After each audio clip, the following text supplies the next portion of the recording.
Hello everyone, so in this video we are going to further discuss about noun. हमने last video के अंदर noun जो है उससे रिलेटेड कुछ बेसिक चीज़ें डिस्कस करी थी और वहाँ पर मैंने आपको प्रॉपर नाउन जो है उसके बारे में एक्सप्लेन किया था। साथ ही में मैंने आपको ये बताया था कि प्रॉपर नाउन जो है उसकी लिमिटेशंस क्या क्या हैं। तो मैंने आपको लास्ट वीडियो के अंदर बताया था कि जो प्रॉपर नाउन है जब भी वो सेंटेंस के अंदर आएगा तो आप प्रॉपर नाउन का जो फर्स्ट लेटर है वो कैपिटल रखेंगे। इसके अलावा हमने ये डिस्कस किया था कि प्रॉपर नाउन जो है उससे पहले कभी भी आर्टिकल्स जो है उनका यूज नहीं होता है, ठीक है। और उसमें भी हमने एक कंडीशन देखी थी, एक शर्त ये देखी थी कि अगर प्रॉपर नाउन को कंपैरिजन करने के लिए, तुलना करने के लिए यूज किया जा रहा है तो फिर वहां पर डेफिनेट आर्टिकल द जो है वो यूज होगा। जैसे हमने एग्जाम्पल में देखा था, Kashmir is the Switzerland of India. तो स्विट्जरलैंड जो क्या है, एक देश का नाम है, प्रॉपर नाउन है, पर वह तुलना करने के लिए, कश्मीर की तुलना करने के लिए यूज हो रहा है, तो हमने वहां पर द यूज किया था।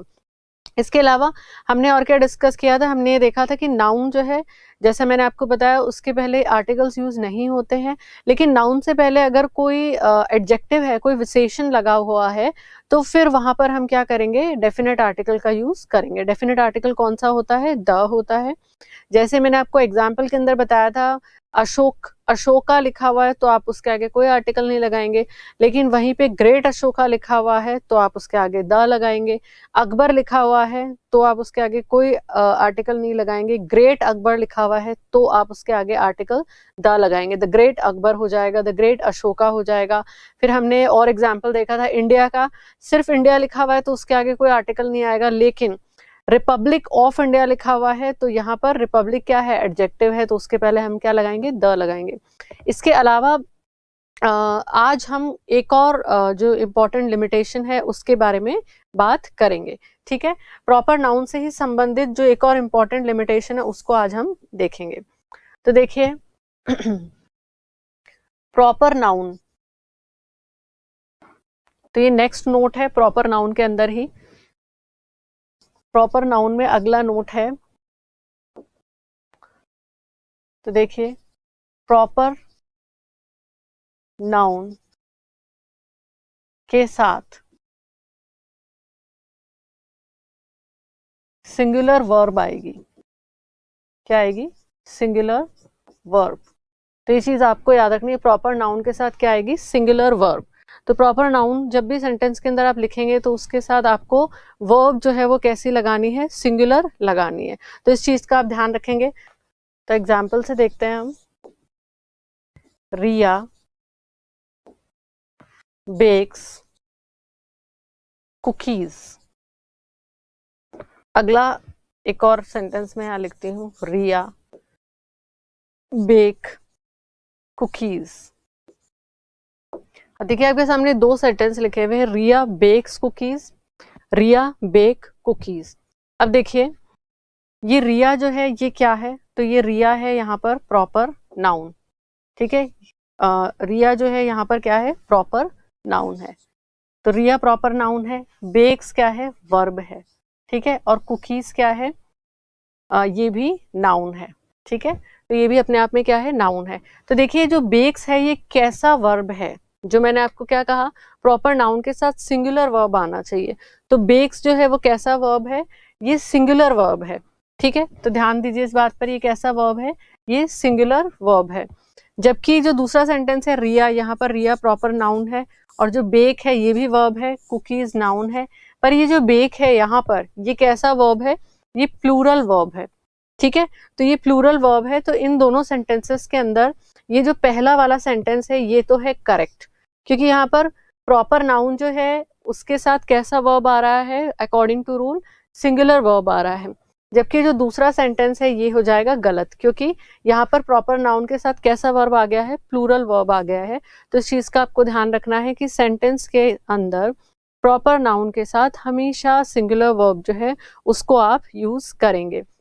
अब यहाँ पर बहुत इंपॉर्टेंट चीज ये है कि जनरली जब हम नाउन जो होते हैं उनका प्लूरल करते हैं, ठीक है। तो देखिए जैसे अगर मैंने लिखा बॉय, तो ये सिंगुलर है, एक वचन है। अब इस बॉय का जो प्लूरल है, बहुवचन, वो क्या हो जाएगा, बॉयज। एस लगा रहे हैं हम। गर्ल, तो गर्ल का बहुवचन हो जाएगा गर्ल्स, प्लूरल हो जाएगा। मैंगो, तो मैंगो का प्लूरल हो जाएगा मैंगोज, ठीक है।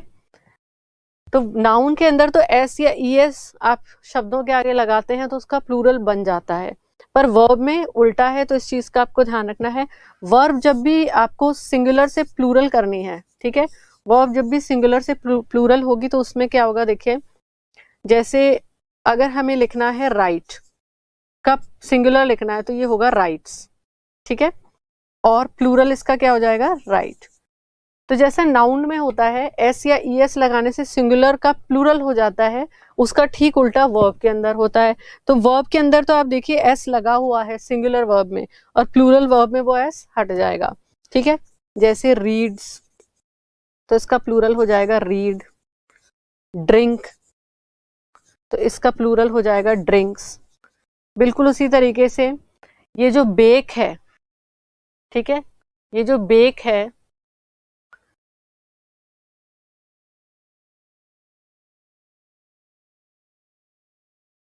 ये जो बेक है इसका सिंगुलर होगा बेक्स और प्लूरल हो जाएगा बेक। तो ये चीज आपको ध्यान रखनी है, ठीक है। तो आपको हमेशा क्या करना है, प्रॉपर नाउन के साथ आप सिंगुलर वर्ब जो है उसको यूज करेंगे, और ये जब भी सिंगुलर वर्ब जो है इसका प्लूरल आपको करना है तो आपको क्या ड्रॉप करना होगा, एस, एस उसमें से हटा देना होगा। जैसे राइट्स, तो राइट्स का मतलब है लिखता है या लिखती है, आपके सेंटेंस के अंदर अगर शी ही है तो उसके अकॉर्डिंग होगा, और राइट का मतलब हो जाता है लिखते हैं, ठीक है। रीड्स, पढ़ता है या पढ़ती है, रीड पढ़ते हैं। ड्रिंक, पीता है या पीती है, ड्रिंक्स पीते हैं, तो ये प्लूरल है, ठीक है। ये यहाँ पर एक छोटा सा एरर है, इसको मैं सही कर देती हूँ। तो यहाँ पर क्या हो जाएगा, ये ड्रिंक्स हो जाएगा और ये होगा ड्रिंक। उसी तरीके से बेक्स, जो ये बिस्किट्स वगैरह होते हैं, केक होता है, इनको कैसे बनाया जाता है, इनको जो बनाने का तरीका होता है उसमें इनको हाई टेम्परेचर के अंदर क्या किया जाता है, बेकिंग इक्विपमेंट जो होता है जैसे माइक्रोवेव है, अवन है, उसमें रख करके उसको बनाया जाता है, तो उसको क्या कहते हैं, बेकिंग कहते हैं उसको, ठीक है। तो बेक्स का मतलब क्या हो गया, बेक्स अपने आप में क्या हो गया, सिंगुलर है, और अगर बेक लिखा हुआ है तो वो क्या हो जाएगा, प्लूरल। तो ये चीज भी आपको याद रखनी है प्रॉपर नाउन के अंदर कि सिंगुलर वर्ब आप हमेशा प्रॉपर नाउन के साथ यूज करेंगे, और सिंगुलर वर्ब का मतलब है कि जो वर्ब है उसमें यूजुअली आप एस लगाएंगे, ठीक है, और उसका प्लूरल जो है उससे एस को आप ड्रॉप करेंगे। तो अब ये इसके बाद हम प्रॉपर नाउन के बाद अब हम डिस्कस करेंगे अगला नाउन का टाइप जो है कॉमन नाउन, ठीक है। तो अब हम प्रॉपर नाउन के बाद जो अगला नाउन का टाइप डिस्कस करने वाले हैं वो है कॉमन नाउन। तो देखते हैं कॉमन नाउन क्या है।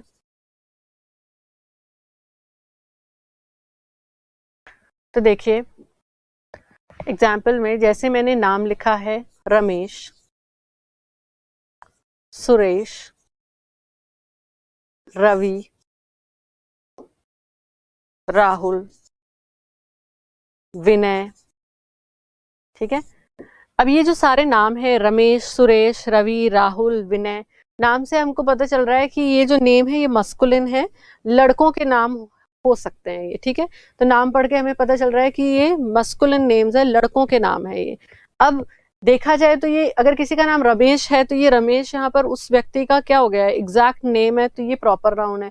सुरेश प्रॉपर नाउन है, रवि प्रॉपर नाउन है, राहुल, विनय, ये सब क्या है, प्रॉपर नाउन है, ठीक है। तो मैं इसको शॉर्ट में प्रॉपर नाउन मेंशन करती हूँ, ठीक है। अब लेकिन इनको एक साथ अगर हम देखें तो इनको क्या कहा जा सकता है, कॉमन नेम इनके लिए क्या कहा जा सकता है, तो रमेश, सुरेश, रवि, राहुल, विनय, इनको क्या कहा जा सकता है, बॉय। क्या कहा जा सकता है, बॉय। ये सभी क्या हैं, लड़के हैं, ठीक है। तो बॉय या बॉयज क्या होगा, कॉमन नेम हो जाएगा इनका, ठीक है। तो यहाँ पर कॉमन नेम क्या हो गया, या मैं यूं कहूं कॉमन नाउन क्या हो गया इनका, बॉय। उसी तरीके से अगर लड़कियों के नाम लिखे हुए हैं, सीता, गीता, रवीना, ऐश्वर्या, इस तरीके से नाम है, दीपिका, प्रियंका, तो ये सब लड़कियों के जो नाम हैं इनके लिए हम एक कॉमन नाउन क्या यूज कर सकते हैं, या लड़कियां हैं उनके लिए कॉमन नाउन क्या यूज कर सकते हैं, तो गर्ल। तो गर्ल, बॉय, ठीक है, मेन, विमेन, ठीक है। और जो बहुत सारे बच्चे जो पढ़ने के लिए कोचिंग में आते हैं, ठीक है, उनके लिए कॉमन नाउन हम क्या यूज कर सकते हैं, स्टूडेंट्स। क्या कर सकते हैं, स्टूडेंट्स। फिर जैसे शहर हैं, ठीक है, जैसे मान लीजिए Delhi, London, Paris, Hamburg, New York, तो ये जो सब हैं ये किनके नाम हैं? ये शहरों के नाम है, तो इनके लिए कॉमन वर्ड क्या हो जाएगा? सिटी। इसके अलावा आप देखिए जैसे सोनू निगम है, कुमार शानू है, इसी तरीके से कई सारे सिंगर्स हैं, अरिजीत सिंह है, तो इनके लिए एक कॉमन शब्द हम क्या यूज कर सकते हैं? सिंगर। ठीक है, इसी तरीके से देखिए अमिताभ बच्चन है, शाहरुख खान है, आमिर खान है, सलमान खान है, तो इनके लिए कॉमन वर्ड क्या यूज कर सकते हैं? हम एक जनरल टर्म क्या यूज करेंगे? एक्टर। तो ये इस तरीके से जो वर्ड्स हैं जो कॉमन नेम के रूप में काम में आते हैं, उनको हम क्या कहते हैं? कॉमन नाउन कहते हैं। ठीक है, तो आप देखिए ये जो बॉय है ये एक पूरी जाति जो है उसके बारे में आपको इंफॉर्मेशन दे रहा है। ये वर्ड, ये नाउन जो है बॉय, ये एक पूरी जाति के बारे में आपको इंफॉर्मेशन दे रहा है। गर्ल है तो ये भी एक पूरी स्पीशीज के बारे में आपको इंफॉर्मेशन दे रहा है। Main, women, student, city, singer, actor, एक बहुत बड़े ग्रुप के बारे में जिसे हम कहते हैं स्पीशीज या जाति, उसके बारे में आपको क्या दे रहा है? ये जानकारी दे रहा है। तो कॉमन नाउन की डेफिनेशन क्या होगी? वह नाउन, या हम कह सकते हैं वह वर्ड या नाउन जो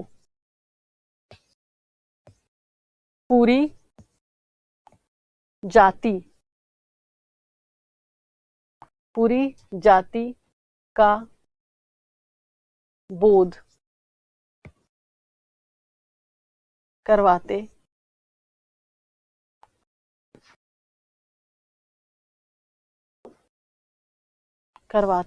है। ठीक है, तो ये वह नाउन है या हम कह सकते हैं शब्द है जो पूरी जाति का बोध करवाता है। जैसे कि हमने यहाँ एग्जाम्पल में देखा boy, girl, man, women, student, city, singer, doctor, engineer, artist, musician, dancer. ठीक है, तो ये जो इस तरीके के शब्द होते हैं जो जिससे हमें पूरी जाति के बारे में इंफॉर्मेशन मिलती हो, जानकारी जिन शब्दों से मिलती हो, उनको हम क्या कहते हैं? उनको हम कहते हैं कॉमन नाउन। तो ये चीज आपको याद रखनी है कि कॉमन नाउन क्या होता है? जो पूरी जाति का बोध करवाता हो। ठीक है, अब देखिए ये तो बहुत बेसिक सी चीज है। अब कॉमन नाउन जो है इसके क्या लिमिटेशंस हैं, तो वो चीज भी आपको ध्यान रखनी है। तो देखिए हम देखते हैं सबसे पहले नोट नंबर 1 इससे रिलेटेड। तो इससे रिलेटेड नोट नंबर 1 क्या है? सिंगुलर कॉमन नाउन के पहले, सिंगुलर कॉमन नाउन के पहले इनडेफिनेट आर्टिकल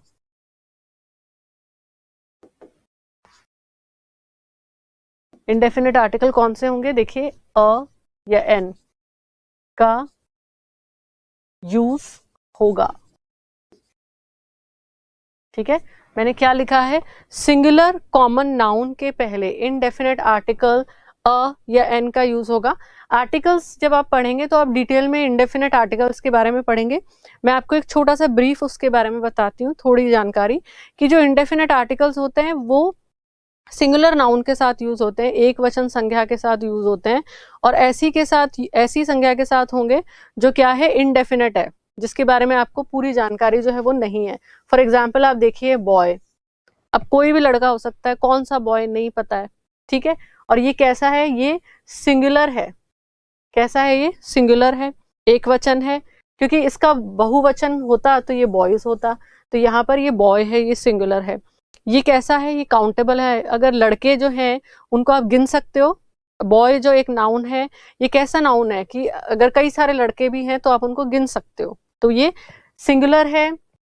और ये कैसा नाउन है? काउंटेबल भी है, मतलब आप इसको गिन भी सकते हो, और ये कॉमन भी है। ठीक है, ये कॉमन भी है, पूरी एक जाति के बारे में भी आपको इससे जानकारी मिल रही है। तो ये जो बॉय है ये सिंगुलर है, ये काउंटेबल भी है, और ये कॉमन भी है। तो ऐसे जो नाउन्स हैं उनके पहले मैं आपको क्या कह रही हूँ कि इनडेफिनेट आर्टिकल जो है उसका यूज होगा। ठीक है, इनडेफिनेट आर्टिकल का यूज होगा, तो ये चीज आपको याद रखनी है। एग्जाम्पल से इसको हम समझते हैं। तो देखिए एग्जाम्पल देखते हैं। तो मैंने आपके सामने एग्जाम्पल में मैं लिखती हूँ आई एम अ टीचर। क्या लिखा मैंने? I am a teacher.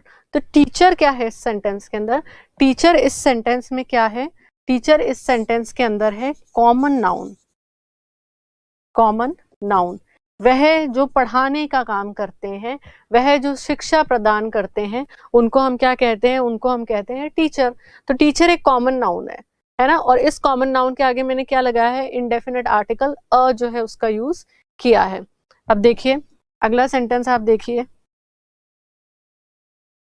She is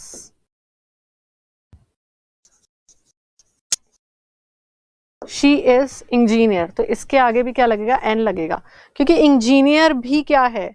एक कॉमन नाउन है। वह सब जो टेक्नोलॉजी से संबंधित, तकनीकी से संबंधित, प्रौद्योगिकी से संबंधित शिक्षा लेते हैं, उसकी डिग्री लेते हैं, उनको क्या कहते हैं? इंजीनियर कहते हैं। तो ये इंजीनियर भी अपने आप में क्या है? ये कॉमन नाउन है। अब इसके आगे मैंने क्या लगा दिया? एन। ठीक है, तो ये चीज आपको याद रखनी है कि इनडेफिनेट आर्टिकल जो है वो यूज होगा। अब यहाँ ए क्यों? क्योंकि ये जो टीचर है, नाउन है, ये जो टीचर है, तो जब मैं बोल रही हूँ टीचर, तो टी जब मैं कह रही हूँ तो कॉन्सोनेंट का साउंड आ रहा है, व्यंजन का जो ध्वनि है वो आ रही है। तो व्यंजन की ध्वनि आ रही है, इसलिए मैंने उसके आगे क्या लगा दिया है? अ लगा दिया है। दूसरे सेंटेंस में इंजीनियर के आगे एन क्यों? ए एन जो एन लगाया है, ये क्यों लगाया है? क्योंकि जब मैं इंजीनियर बोलती हूँ तो ई, जो पहली जो साउंड है ई, वो ई की जो साउंड है वो किसकी साउंड है? वो स्वर की ध्वनि है। तो जब भी किसी नाउन के अंदर स्वर की ध्वनि आती है तो उसके पहले आप आर्टिकल एन जो है उसका प्रयोग करते हो। उसका किसका प्रयोग करते हो? आर्टिकल एन का प्रयोग करते हो। और जब भी किसी नाउन से व्यंजन की ध्वनि आती है तो उसके पहले आप आर्टिकल अ का यूज करते हो। अब एक और ध्यान देने की बात ये है, यहाँ पर सिंगुलर कॉमन नाउन ही क्यों लिखा है? सिंगुलर कॉमन नाउन से पहले ही इंडेफिनेट आर्टिकल अ या एन का प्रयोग क्यों करना है? क्योंकि अ और एन का मतलब ही क्या होता है? एक। जब भी मुझे कहना है कि मेरे पास कोई एक चीज है, जैसे मान लीजिए मेरे पास एक ही पेन है, आपने मुझसे पेन मांगा एंड मैंने आपको जवाब दिया आई हैव अ पेन। ठीक है, तो मेरे पास इसका मतलब क्या है? एक ही पेन है। आई हैव अ हाउस, मेरे पास एक घर है। आई हैव अ कार, मेरे पास एक कार है। आई हैव अ लैपटॉप, मेरे पास एक लैपटॉप है। तो एक जब भी हमें सेंटेंस के अंदर कहना है और उस एक पर हम बहुत ज्यादा बल नहीं देना चाहते हैं, तो हम वहां पर ए या एन का प्रयोग करते हैं। नाउन में कॉन्सोनेंट या वोवल की ध्वनि आएगी उसके अनुसार। ये चीज आपको ध्यान रखनी है। तो इसलिए सिंगुलर कॉमन नाउन से पहले ही जो इनडेफिनेट आर्टिकल है अ या एन का यूज होगा। और इनडेफिनेट से मतलब क्या है? Teacher, I am a teacher. अब मैं किसी को कहती हूँ आई एम अ टीचर, तो अब ये नहीं पता है ना किस सब्जेक्ट की टीचर हूँ। तो टीचर जो है ये कॉमन नाउन है और डिफाइंड नहीं है, कोई निश्चितता नहीं है कि किस चीज की टीचर हूं मैं। या हम किसी के लिए कहते हैं ही इज अ टीचर, अब टीचर तो है पर किस चीज का टीचर है ये नहीं पता चल रहा है, तो वो टीचर शब्द क्या हो गया वहां पर? वो इनडेफिनेट कॉमन नाउन हो गया। इंजीनियर, ठीक है, शी इज एन इंजीनियर। अब इंजीनियर तो बहुत तरीके के होते हैं, तो ये इंजीनियर भी यहाँ पर कॉमन नाउन तो है पर डिफाइंड नहीं है, निश्चित नहीं है, मालूम नहीं है कि कौन से ब्रांच के अंदर, या हम कह सकते हैं कौन सी स्पेशलिटी का इंजीनियर ये लड़की है। तो इसलिए यहाँ पर क्या हो गया? She is an engineer. ठीक है, और देखते हैं। I have a car. अब कार जो है ये भी अपने आप में क्या है? कॉमन नाउन है। ठीक है, चार पहिए होते हैं, इसमें स्टेयरिंग होती है, इस तरीके का जो व्हीकल है, इस तरीके के जितने भी वाहन हैं उनको हम क्या कहते हैं? कार कहते हैं। ठीक है, एक जनरल अंडरस्टैंडिंग के लिए मैं आपको बता रही हूँ। वैसे चार टायर तो ट्रक में भी होते हैं, उसमें स्टेयरिंग भी होती है, लेकिन उसको हम कार नहीं बोलते हैं। तो इस तरीके के जो वाहन होते हैं डेफिनेट शेप के, डेफिनेट फीचर्स वाले, उनको हम क्या कहते हैं? पर्सनल यूज में जो लिए जाते हैं कार। और ये अपने आप में कॉमन नाउन है। अब मैंने कहा आई हैव अ कार, ये कार यहाँ पर क्या है? सिंगुलर भी है, कॉमन नाउन भी है, सिंगुलर। इंजीनियर भी सिंगुलर है, टीचर भी सिंगुलर है, तो इसके आगे मैं क्या लगा रही हूँ? अ लगा रही हूँ। तो ये चीज आपको ध्यान रखनी है कि जब भी आपके सेंटेंस के अंदर सिंगुलर कॉमन नाउन है तो उससे पहले आप इनडेफिनेट आर्टिकल ए या एन का यूज करेंगे। अब इसी में हम आगे चलते हैं। एक और इम्पॉर्टेंट बात जो आपको ध्यान रखनी है, इसको ऊपर कर देते हैं। देखिए, इसी से रिलेटेड नोट नंबर 2 है, नोट 2। नोट 2 क्या है तो देखिए,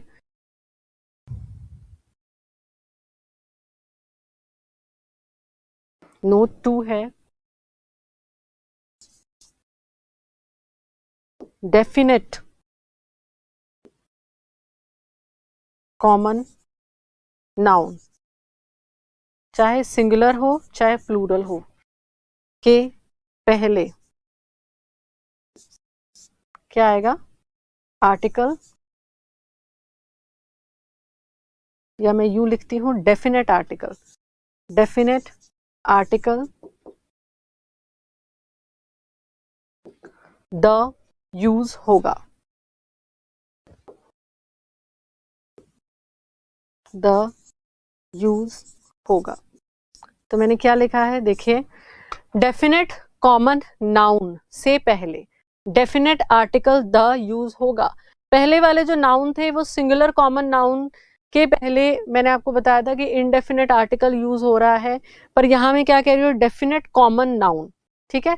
डेफिनेट कॉमन नाउन चाहे वो सिंगुलर हो चाहे प्लूरल हो, के पहले क्या होगा, डेफिनेट आर्टिकल द का यूज होगा।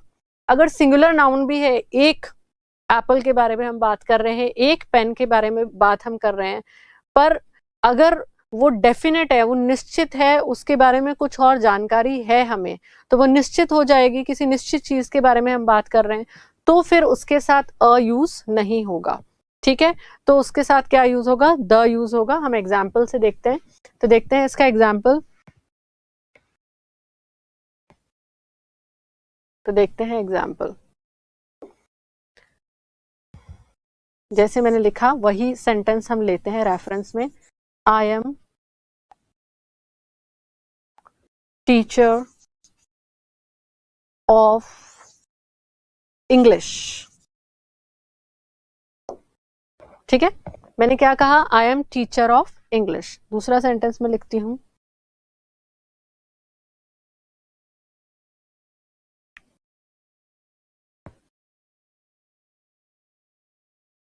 शी इज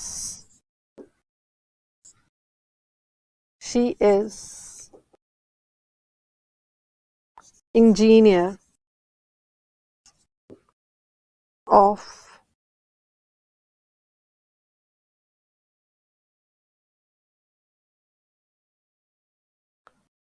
इंफॉर्मेशन टेक्नोलॉजी, ठीक है। अब देखिए इन दोनों सेंटेंस को, I am teacher of English, तो मैंने क्या किया है, यहां पर देखिए ये जो टीचर है ये क्या है, ये कॉमन नाउन है। कैसा नाउन है, कॉमन नाउन है।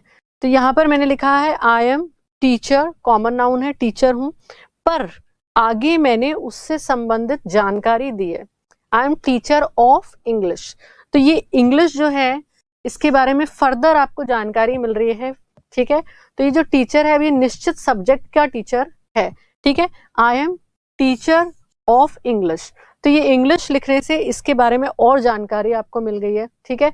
मैं कह रही हूँ I am teacher of English, तो अब यहां पर क्या होगा, यहां पर अ जो है उसका यूज नहीं होगा, ठीक है। यहां पर होगा आई एम द, ठीक है। I am the teacher of English, ठीक है। तो मैं टीचर हूं, पर डेफिनेट हो गया है ये टीचर होना मेरा, क्योंकि मैंने आगे लिख दिया है कि मैं किसकी टीचर हूं, मैं इंग्लिश की टीचर हूं। तो I am the teacher of English, ठीक है। इसी तरीके से देखिए, अब यहाँ पर ये इंजीनियर जो है ये कॉमन नाउन है, इंजीनियर क्या है, कॉमन नाउन है। और इस इंजीनियर जो अभी तक क्या है, पिछले सेंटेंस में क्या था, यहाँ पे देखा था हमने, शी इज इंजीनियर, इंजीनियर है पर पता नहीं है किस चीज की इंजीनियर है, पर यहाँ क्या लिखा हुआ है, she is engineer of information technology, IT की इंजीनियर है वो, ठीक है। इंफॉर्मेशन टेक्नोलॉजी ब्रांच से उसने इंजीनियरिंग करी है, तो वो आईटी की इंजीनियर है, इंफॉर्मेशन टेक्नोलॉजी की इंजीनियर है, सूचना प्रौद्योगिकी की इंजीनियर है। तो ये जो इसकी इंजीनियर ये जो है, अब ये क्या हो गई है, ये डेफिनेट हो गई है। तो ये नाउन क्या हो गया है, डेफिनेट नाउन हो गया है। अभी इनडेफिनेट नहीं है, ये common noun definite common noun हो गया है। जैसे यहाँ पर ये टीचर जो एक इनडेफिनेट नाउन था अभी तक, वो क्या हो गया, डेफिनेट हो गया है आगे इंग्लिश लगने से। बिल्कुल उसी तरीके से इस सेंटेंस में दूसरे वाक्य में she is engineer of information technology, तो जो आईटी हमने आगे लिखा है इसकी वजह से जो इंजीनियर कॉमन नाउन है ये इनडेफिनेट नहीं रहा, ये डेफिनेट नाउन हो गया है। तो इसके साथ भी हम क्या लगाएंगे, द लगाएंगे। तो ये चीज आपको ध्यान रखनी है कि जब भी किसी नाउन के बारे में आगे जानकारी दी हुई है और वह कॉमन नाउन उस जानकारी की वजह से डेफिनेट नाउन बन जाता है, निश्चित जानकारी उसके बारे में हमें है, तो फिर हम उसके साथ डेफिनेट आर्टिकल यूज करेंगे, द यूज करेंगे। ठीक है, क्या यूज करेंगे, द यूज करेंगे। तो द हमेशा उस नाउन के साथ काम में आता है जिसके बारे में हमें जानकारी होती है, जिसके बारे में हम इमेजिन कर सकते हैं, हमारे दिमाग में एक इम्प्रेशन है। ठीक है, तो ये चीज आपको ध्यान रखनी है। अब देखिए इसके बाद अब हम बात करेंगे कॉमन नाउन के बाद, अब हम एब्स्ट्रैक्ट नाउन जो है, एब्स्ट्रैक्ट नाउन भी हम डिस्कस करेंगे। एब्स्ट्रैक्ट नाउन से पहले हम डिस्कस करेंगे कलेक्टिव नाउन के बारे में। ठीक है, तो अभी हमने कॉमन नाउन के बारे में बात की, अब हम बात करेंगे कलेक्टिव नाउन के बारे में। अब देखिए हम कॉमन नाउन के बाद जो तीसरा नाउन डिस्कस कर रहे हैं, तीसरा टाइप, वो है कलेक्टिव नाउन। तो अब हम बात करेंगे कलेक्टिव नाउन के बारे में। तो कलेक्टिव नाउन क्या है, कलेक्टिव नाउन को वैसे हिंदी में कहते हैं समूहवाचक संज्ञा, समूहवाचक संज्ञा। तो देखिए कई बार सेंटेंस के अंदर ऐसे शब्द आते हैं जो आपको किसकी जानकारी देते हैं, एक ग्रुप के बारे में। ठीक है, एक ग्रुप के बारे में, एक समूह के बारे में जानकारी देते हैं, तो उनको हम क्या कहते हैं, उनको हम कहते हैं कलेक्टिव नाउन। जैसे आप एग्जाम्पल देखिए, आपके घर के अंदर आपके मम्मी पापा भाई बहन सब रहते हैं, आप भी रहते हो, तो ये जो ग्रुप है आपका, इसको हम क्या कहेंगे, इसको हम कहेंगे फैमिली। ठीक है, तो फैमिली, फैमिली क्या है, ये नाउन है, और किस तरीके का नाउन है, ये कलेक्टिव नाउन है। इसी तरीके से आप देखिए क्रिकेट आप सब देखते हैं तो उसमें 11 प्लेयर्स होते हैं। भारत की अगर हम क्रिकेट जो टीम है उसके बारे में बात करें तो उसमें 11 प्लेयर्स हैं, और वो 11 प्लेयर्स का जो समूह है उसको हम क्या कहते हैं, टीम कहते हैं। क्या कहते हैं, टीम कहते हैं। उसी तरीके से जो लैंड के ऊपर हमारे टेरिटरी, जो हमारी सीमाएं हैं, उनकी सिक्योरिटी, उनकी रक्षा का काम करते हैं, उन सभी सैनिकों को हम क्या कहते हैं, उस ग्रुप को हम उसको कहते हैं आर्मी। हम क्या कहते हैं, आर्मी। ठीक है, उसी तरीके से आप देखिए जज जो होते हैं, जब जजेस एक साथ एक बेंच पर बैठते हैं किसी डिसीजन के लिए, किसी निर्णय के लिए, तो उसको हम क्या कहते हैं, उसको हम कहते हैं जूरी। उसको हम क्या कहते हैं, जूरी। इसी तरीके से आजकल आप न्यूज में बहुत सुनते हैं कि जब लोगों की जो भीड़ इकट्ठा होती है, और गुस्से वाली जो भीड़ होती है, जो आक्रोशित जो भीड़ होती है, उसको हम क्या कहते हैं, उसको हम कहते हैं मॉब।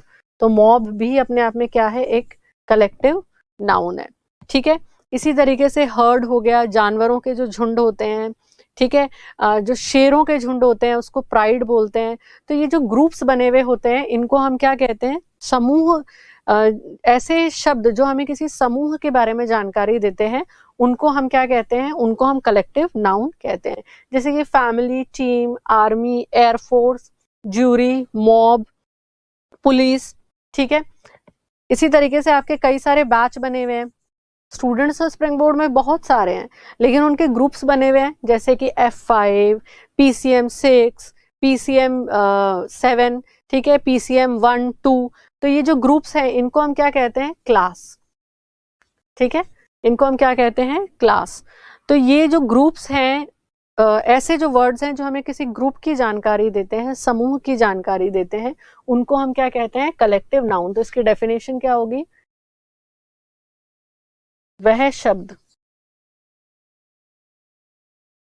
जो किसी समूह, जिसे हम क्या कहते हैं, ग्रुप, का बोध करवाते हैं,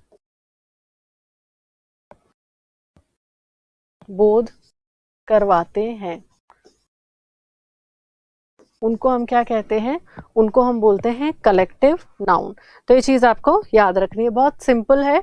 जो ये वैसे आप कंपेयर करोगे तो ये कॉमन नाउन जो है उससे थोड़ा अलग है, क्योंकि कॉमन नाउन तो आपको पूरी स्पीशीज, पूरी जाति का बोध करवा रहे हैं। ठीक है, कॉमन नाउन क्या होती है? जातिवाचक संज्ञा होती है, जबकि कलेक्टिव नाउन आपको ग्रुप्स जो है, समूह जो है, उनके बारे में जानकारी देते हैं। ठीक है, अब देखिए इसके अंदर आपको क्या चीज याद रखनी है। तो आपको इसके अंदर कुछ इंपॉर्टेंट नोट है वो ध्यान रखने हैं। तो नोट आपको क्या ध्यान रखना है? कलेक्टिव नाउन अगर यूनिट, या हम कह सकते हैं इकाई के रूप में यूज हो तो सिंगुलर वर्ब यूज होगी।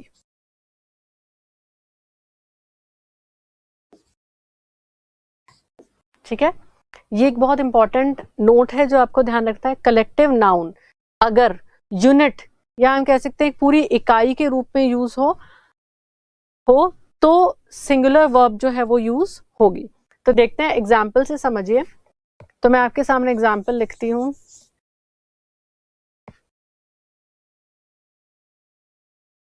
द ज्यूरी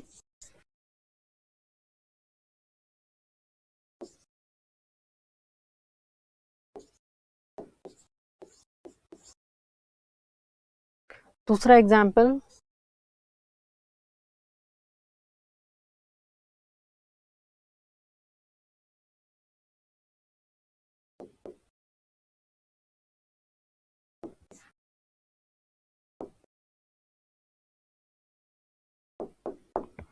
अब देखिए यहाँ पे मैंने दो सेंटेंस लिखे हैं। पहला सेंटेंस क्या है? द जूरी वॉज, ठीक है, और दूसरा वर्ब यहाँ पे लिखा है वर, फॉर्म्ड इन 2010। ठीक है, तो यहाँ पे क्या बताया गया है कि जूरी जो है उसको कब फॉर्म किया गया था, उसको कब बनाया गया था? 2010 के अंदर। ठीक है, इन ईयर 2010। अब देखिए, तो यहाँ पर वॉज आएगा कि वर आएगा? तो इस सेंटेंस के अंदर ये जो जूरी है, ठीक है, ये जो जूरी है ये किस तरीके से मेंशन करी गई है? एक इकाई के रूप में, एक इकाई के रूप में इसको मेंशन किया गया है। तो ये जो जूरी है यहाँ पर यूनिट है, एक यूनिट है, एक ग्रुप है। ठीक है, तो जब ये एक यूनिट या एक ग्रुप के रूप में इस सेंटेंस के अंदर लिखा हुआ है, तो रूल के हिसाब से ऐसा जो कलेक्टिव नाउन है जिसे यूनिट या इकाई के रूप में यूज किया गया है, उसके साथ कैसा नाउन कैसा वर्ब आएगा? सिंगुलर वर्ब आएगा। तो इसके साथ वॉज आएगा। तो वॉज और वर के अंदर जो सिंगुलर वर्ब है वो कौन सा है? वॉज है। और जो वर है ये कैसा वर्ब है? ये है प्लूरल वर्ब। ये कैसा वर्ब है? ये प्लूरल वर्ब है। तो अकॉर्डिंग टू रूल के अनुसार ये सेंटेंस कैसे सही होगा? The jury was formed in 2010, in year 2010। तो ये चीज आपको ध्यान रखनी है। दूसरा सेंटेंस देखते हैं। The jury was were divided in their opinion. ठीक है, तो यहाँ पर क्या लिखा हुआ है कि जो जूरी है वो अपनी राय के अंदर बटी हुई थी। ठीक है, डिवाइडेड थी। तो जो जूरी है वह उनकी राय के अंदर बटी हुई थी। तो जब बट रही है, डिवाइड हो गई है जूरी, तो इसका मतलब यहाँ पर एक ही व्यक्ति, पूरी यूनिट की तरह जूरी के बारे में बात नहीं की जा रही है। जूरी जो है यहाँ पर as a group, as a member of group, as a member of group, ठीक है, समूह के सदस्यों के रूप में जो जूरी है, ठीक है, जजों का जो समूह है उसके अंदर जितने भी जज हैं उनको भी क्या कहा जाएगा? जूरी कहा जाएगा। तो ये यहाँ पर ये जो जूरी वर्ड है ये as a member of group यहाँ पर यूज किया गया है। मतलब अगर मान लीजिए 10 जजों की ज्यूरी है तो वहां पर 10 में से 5 जो है वो दूसरे डिसीजन के फेवर में है, अलग अलग, मतलब विपरीत डिसीजंस के फेवर में है। तो हम क्या कहेंगे? उनको भी जूरी ही कहेंगे। और क्या कह रहे हैं? जूरी जो है वो बटी हुई है, अपनी राय के अंदर बटी हुई थी या है। ठीक है। तो यहाँ पर ये जो जूरी वर्ड है, यहाँ पर इस जूरी शब्द का मतलब है मेंबर के बारे में, ठीक है। तो जो ग्रुप के मेंबर हैं उनके लिए जूरी शब्द जो है यूज किया गया है, ना कि पूरे ग्रुप के लिए, ना कि पूरे ग्रुप के लिए। तो यहाँ पर इसके साथ कैसा वर्ब यूज होगा, तो इसके साथ होगा प्लूरल वर्ब। तो ये चीज आपको ध्यान रखनी है, जब भी कोई कलेक्टिव नाउन जो है उसका प्रयोग सेंटेंस के अंदर as a member of group किया गया है, तो वहां पर कैसा नाउन यूज होगा, वहां पर कैसा वर्ब यूज होगा, वहां पर यूज होगा प्लूरल वर्ब। तो एक और चीज, कलेक्टिव नाउन जो है, अगर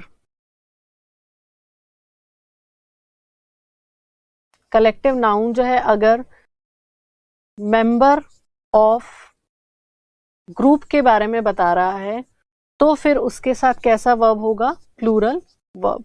तो ये चीज भी आपको याद रखनी है, ठीक है। कलेक्टिव नाउन अगर यूनिट या इकाई के रूप में यूज हो रहा है, जैसे कि पहले सेंटेंस के अंदर यूज हुआ, तो हम उसके साथ हमेशा सिंगुलर वर्ब यूज करेंगे, ठीक है। और अगर collective noun member of group के बारे में बता रहा है, मेंबर्स ऑफ ग्रुप के बारे में बता रहा है, तो फिर वो प्लूरल वर्ब उसके साथ यूज होगा। तो ये चीज आपको ध्यान रखनी है। तो सेकंड सेंटेंस में यहाँ जो जूरी है, ये मेंबर के बारे में ये शब्द जो है इसका इस्तेमाल किया गया है, तो इसके साथ आएगा वर्ब। अब देखिए और एग्जाम्पल से हम इसको समझते हैं। जैसे देखिए मैं यहाँ पर लिखती हूँ, our staff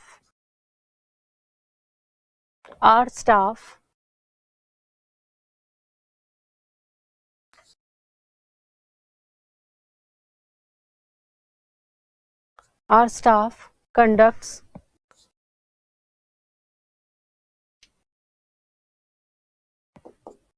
a meeting every Monday. Meeting on every Monday. ठीक है। तो मैंने यहाँ पर क्या लिखा है, our staff conducts a meeting on every Monday, कि हमारा जो स्टाफ है वो हर मंडे को क्या करता है, मीटिंग करता है, मीटिंग कंडक्ट करता है। तो यहाँ पर देखिए ये कंडक्ट्स लिखा हुआ है। तो मैंने आपको क्या कहा था, जब भी वर्ब जो है उसकी सिंगुलर फॉर्म, उसकी एक वचन वाली फॉर्म जब हम यूज करते हैं, तो उसके आगे क्या लगा देते हैं, एस। तो ये जो सेंटेंस है ये क्या है, ये करेक्ट है। अगर यहाँ पर लिखा हुआ होता कंडक्ट, ठीक है, तो ये क्या हो जाता, गलत हो जाता। क्यों गलत हो जाता, क्योंकि जो स्टाफ है, ये स्टाफ अपने आप में क्या है, ये स्टाफ है कलेक्टिव नाउन। ये स्टाफ क्या है, ये है कलेक्टिव नाउन। और ये कलेक्टिव नाउन हमें किसके बारे में जानकारी दे रहा है, ये कलेक्टिव नाउन हमें जानकारी दे रहा है कि एक ऑर्गेनाइजेशन या एक ऑफिस में काम करने वाले जो लोगों का ग्रुप है, उसको हम क्या कहेंगे, स्टाफ। जैसे आपके स्प्रिंग बोर्ड के अंदर बहुत सारे टीचर्स काम करते हैं, बहुत सारे बैक ऑफिस के अंदर लोग काम करते हैं, तो ये जो जितने भी लोग काम कर रहे हैं, इनको एक साथ हम क्या कह सकते हैं, स्प्रिंग बोर्ड का स्टाफ। तो जो स्टाफ है ये क्या है, ये कलेक्टिव नाउन है, किसके लिए, स्प्रिंग बोर्ड के एम्प्लॉयज के लिए। बिल्कुल उसी तरीके से इस सेंटेंस के अंदर ये जो स्टाफ है ये कलेक्टिव नाउन है, और यहाँ पर ये जो स्टाफ है, ये पूरा जो स्टाफ है ये एक यूनिट की तरह शो किया गया है, एक इकाई, एक ग्रुप की तरह ये बताया गया है सेंटेंस में। तो ये कलेक्टिव नाउन भी है, और ये ग्रुप या हम कह सकते हैं यूनिट के रूप में काम में लिया गया है। तो इसीलिए इसके साथ कैसी वर्ब लगाई है हमने, इसके साथ हमने लगा दी है सिंगुलर वर्ब। तो ये चीज आपको याद रखनी है। Our staff conducts a meeting on every Monday. अगर आपने इसके साथ कंडक्ट लगा दिया होता, तो इसका मतलब ये जो वर्ब है ये जो है ये प्लूरल तो नहीं है इस सेंटेंस के अंदर, तो आपका जो सेंटेंस है वो गलत हो जाता। ठीक है, अब देखते हैं एक और सेंटेंस स्टाफ का ही देखते हैं। आवर स्टाफ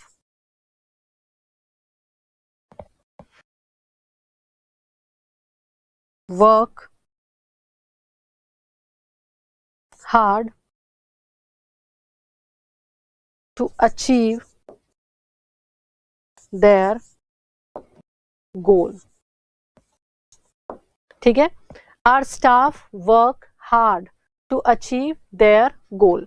अब यहां पर ये जो स्टाफ है इस सेंटेंस के अंदर, ये क्या कर रहा है, जो एम्प्लॉयज हैं, ठीक है, मेंबर ऑफ ऑफिस, या मैं यूं कहूं मेंबर ऑफ ऑफिस, ऑफिस के जो सदस्य हैं उनके बारे में बता रहा है, पूरी यूनिट के बारे में नहीं बता रहा है। ये स्टाफ शब्द यहाँ पर ये बता रहा है जो कर्मचारी एक एक जो काम कर रहे हैं एक संस्थान के अंदर, ऑफिस के अंदर, वो क्या कर रहे हैं, सब बहुत कड़ी मेहनत करते हैं। किस लिए करते हैं, लक्ष्य को प्राप्त करने के लिए, उनके जो गोल है, उनके जो लक्ष्य हैं उसको प्राप्त करने के लिए।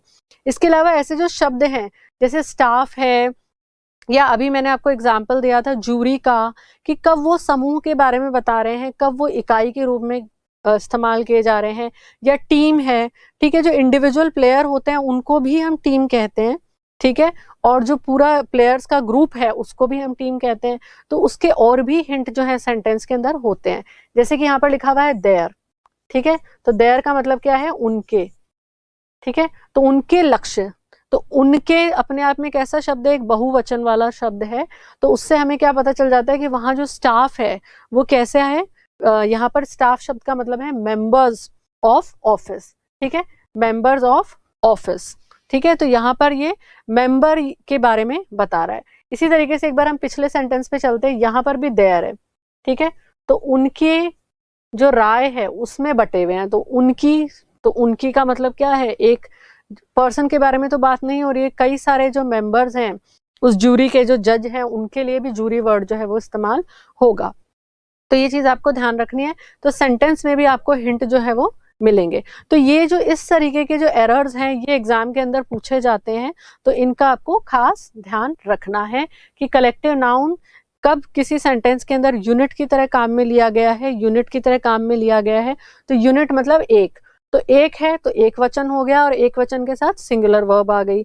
जबकि अगर वही शब्द यूनिट की तरह काम में नहीं लिया गया है, टीम है, जूरी है, या अभी हमने स्टाफ का एग्जाम्पल लिया था, अलग अलग मेंबर के बारे में वो शब्द आपको बता रहा है, तो फिर आप उसके साथ प्लूरल वर्ब जो है उसका इस्तेमाल करेंगे, ठीक है। अब हम चलते हैं, आज की क्लास में हम कुछ अदर प्रैक्टिस भी करेंगे। जैसे आज हम देखेंगे वन वर्ड सब्स्टिट्यूशंस के बारे में, तो हम हर क्लास के अंदर थोड़े थोड़े वन वर्ड सब्स्टिट्यूशंस जो है उनको कवर करेंगे।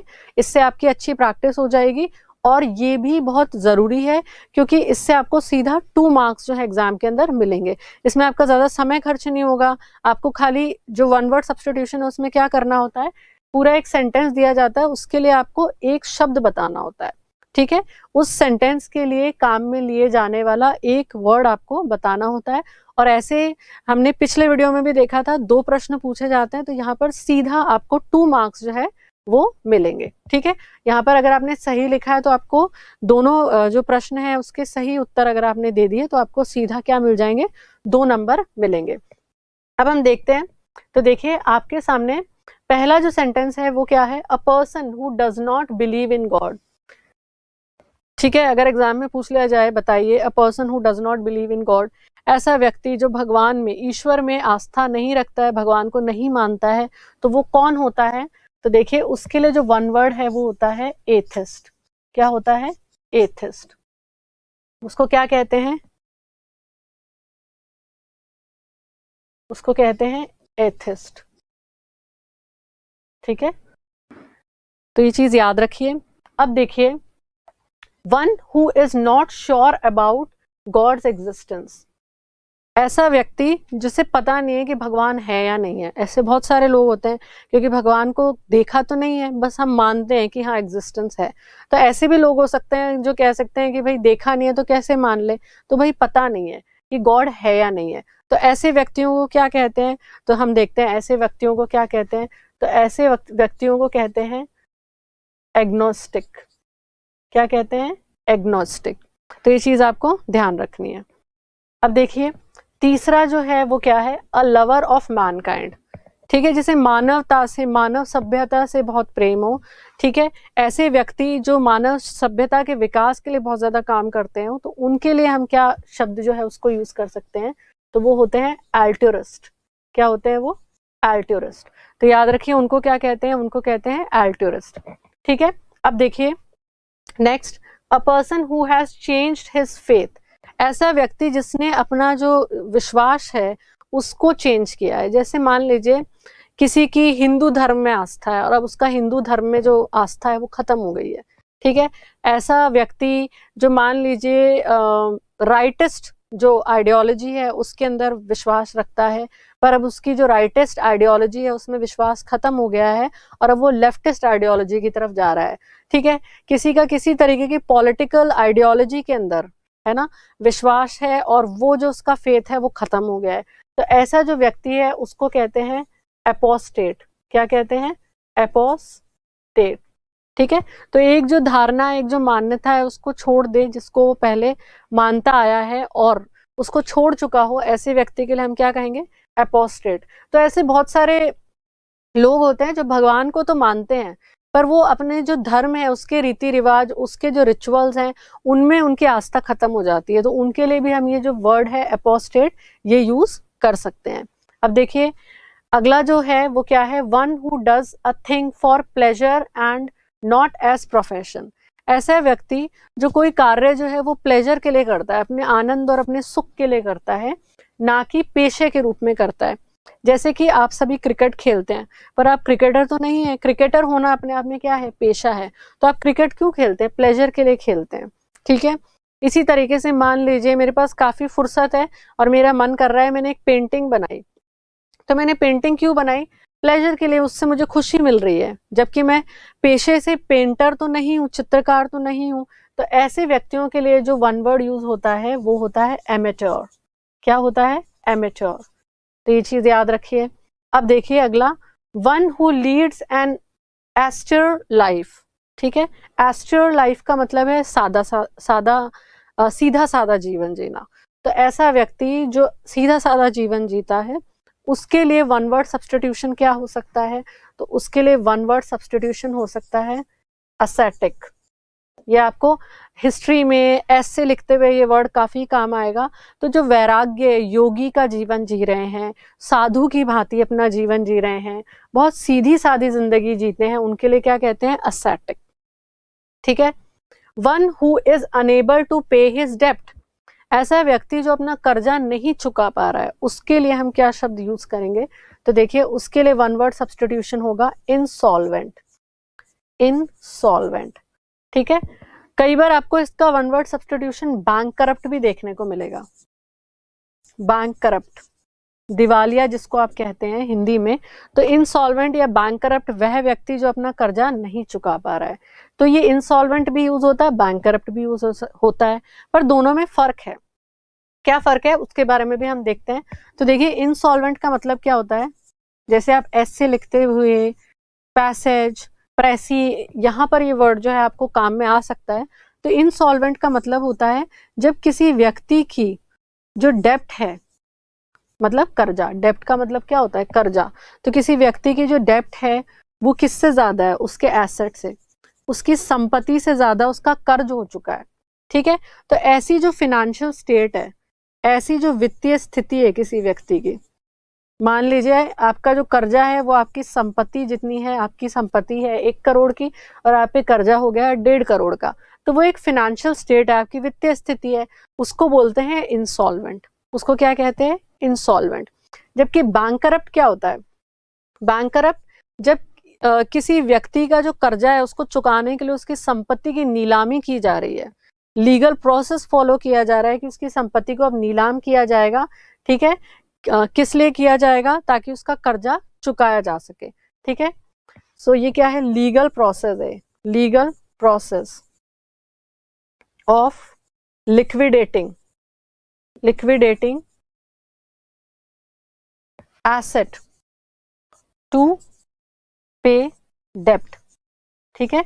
लिक्विडेटिंग एसेट टू पे डेप्ट का मतलब क्या है? तो देखिए जैसे मेरे पास एक घर है और उसकी कीमत है 2 करोड़ रुपए, मैंने उस घर को बेचा और मुझे 2 करोड़ रुपए नगद मिल गए, तो मैंने उसका क्या कर दिया? लिक्विडेट कर दिया, मतलब मैंने उसको बेचा और नगद राशि के अंदर उसको बदल लिया है। तो ये एक वैधानिक प्रोसेस है किसका? Liquidating asset. जब एक व्यक्ति की संपत्ति की नीलामी की जाती है उसका कर्जा चुकाने के लिए, उसको हम कहते हैं बैंक करप्ट। वैसे व्यक्ति को क्या कहते हैं हम? Bank corrupt. एक और बात है कि इंग्लिश के अंदर जनरली इंसॉल्वेंट शब्द जो है, ये जब कोई व्यक्ति जो है वो ऐसी स्थिति के अंदर है कि वो कर्जा नहीं चुका पा रहा है तो उसके लिए इंसॉल्वेंट आएगा। पर कोई संस्था है, कोई बैंक है, कोई कंपनी है, वो अपना कर्जा नहीं चुका पा रही है तो उसके लिए हम क्या शब्द यूज करते हैं? Bank corrupt. ठीक है, तो ये याद रखिए। अब हम आगे चलते हैं।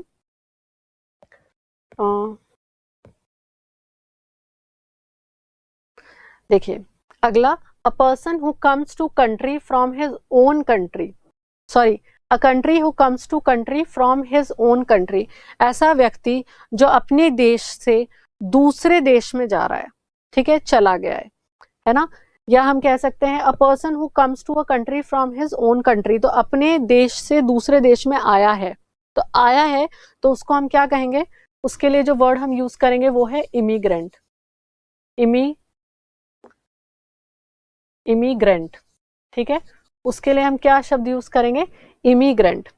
ठीक है, जैसे बांग्लादेश वाली जो समस्या चल रही थी अभी, असम अकॉर्ड, पिछले कुछ महीनों पहले ये बहुत न्यूज के अंदर था, जब CAA के प्रोटेस्ट चल रहे थे, उसके अगेंस्ट असम में जब प्रोटेस्ट चालू हुए थे, तो बांग्लादेश से जो 1970 के बाद जो बांग्लादेशी आए थे और यहीं आ गए वो और बस गए, उनके लिए हम क्या कहते हैं? बांग्लादेशी इमिग्रेंट्स। ठीक है, तो ऐसे जो व्यक्ति हैं जो किसी दूसरे देश में आ गए हैं, तो जिस देश में आए हैं वहां के लोग जो है उसके लिए क्या शब्द यूज करेंगे? इमिग्रेंट। ठीक है, अब दूसरा देखिए, a person who leaves his country to settle in another country, एक ऐसा व्यक्ति जो अपना देश छोड़ के दूसरे देश में जा रहा है, तो जिस देश को वो छोड़ के दूसरे देश में जा रहा है उसके लिए क्या शब्द यूज होगा? उसके लिए होगा एमिग्रेंट। एमिग्रेंट, ठीक है, तो एमिग्रेंट जब कोई व्यक्ति देश को छोड़ करके दूसरे देश में सेटल होने के लिए जा रहा है, जैसे आपके रिलेटिव्स हैं, रिश्तेदार हैं या दोस्त हैं जो यहाँ से दूसरे देश में जाके बस गए हैं, तो आप उनको बोलेंगे एमिग्रेंट। और जहां जाके वो बसे हैं वहां के देश के जो लोग हैं, नागरिक हैं, वो उनको क्या कहेंगे? इमिग्रेंट। देखिए इसको थोड़ा सा और समझिए। मान लीजिए एक देश है USA और ये है हमारा इंडिया, ठीक है, तो इंडिया से एक व्यक्ति गया, ठीक है, गया कहाँ गया? US में। अब वो वहीं सेटल होना चाहता है, वहीं चला गया और सेटल होने के लिए गया, कह के गया कि मैं वहीं सेटल होऊंगा। तो भारत के जो लोग हैं उनके लिए वो क्या, भारत के लोग उसको क्या कहेंगे? कहेंगे एमिग्रेंट। क्योंकि देखिए यहाँ क्या लिखा हुआ, person who leaves his country to settle in another country. ठीक है, एक व्यक्ति जो अपना देश छोड़ के जा रहा है दूसरे देश में सेटल होने के लिए, वो हो गया है एमिग्रेंट। अब US के अंदर वो आ रहा है तो US के लोगों के लिए वो क्या है? इमिग्रेंट। क्या है वो? इमिग्रेंट। तो ये दोनों के अंदर बेसिक फर्क है जो आपको ध्यान रखना है। Thank you.